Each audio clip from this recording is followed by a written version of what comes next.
పట్ట వచ్చే మారమయ్యా పెద్దలు వేసిన అక్షతలు దేవుడు పంపిన దీవెనలు ఇవిలో కుదిరిన దంపతులు ఈ చోట కలిసారు ఈ వాటికి ఆటలు పాటలు వేడుకలు మాటకు మాటలు అల్లరులు తీయని గుర్తుల కానుకలు వెన్నంటి ఉంటాయి వెయ్యేళ్ళకి రారండో వేడుక చూద్దాం ఈ సీతమ్మని రామయ్యని ఒకటిగా చేసేద్దాం ఆడేద్దాం పాడేద్దాం నవ్వేద్దాం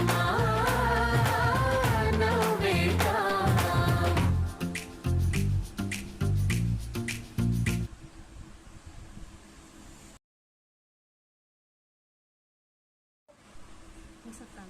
కదా. అంతేనా? వాట్సాప్ కాల్ చేయాలా మరి?